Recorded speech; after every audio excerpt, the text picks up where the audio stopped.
Techblog.gr. We have with us Harry McCracken from Technologizer.com. Hi Harry. Hi there. Can you tell us a few things about how you see smartphones in 2009? I really think we're just at the beginning of the smartphone revolution. I compare it to where PCs were in about 1983. We know they're interesting. There are some major players, but there's just so much that companies are just starting to figure out now, and there are a lot of competing platforms, and I see a lot of change coming. I think we can't assume that the major companies who have been important to old style phones will be important moving forward. We know that Apple is really important now. We know that companies like Nokia are trying to figure out what this transformation from traditional cell phone to smartphone means for them.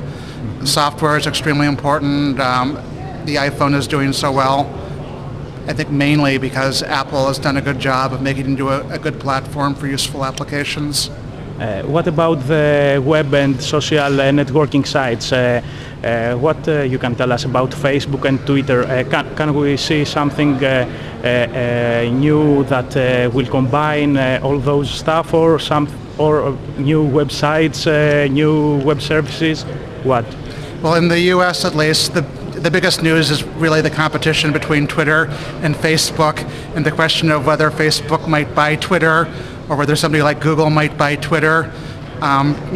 Twitter is very hot right now just because they figured out a way to make streaming your whole life really easy and quick, and everybody is trying to copy them or looking into buying them, and my guess is that some major things will happen in the next year or so in that space. But I wouldn't discount Twitter. My guess is that Twitter is still going to get more and more popular, and will probably get more popular internationally than it is now. In terms of other major players, I don't see any small social networks out there that I'm confident will get big. I think we'll see Google try to work harder to do social stuff, because right now Google is not that much of a social site, but I think they see social networking as very important to their future, because their job is to organize the world's information, and more of that information lives now on sites like Facebook and Twitter.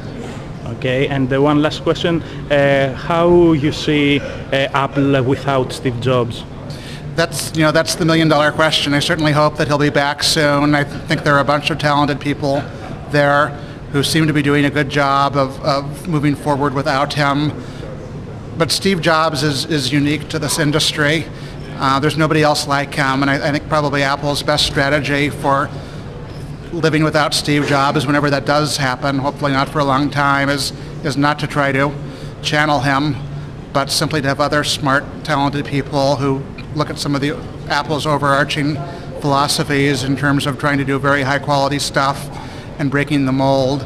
And so look at what he did in an overarching way without trying to ask themselves what would Steve Jobs do on every little thing, because you're not going to find another Steve Jobs. Thank you very much. Thank you.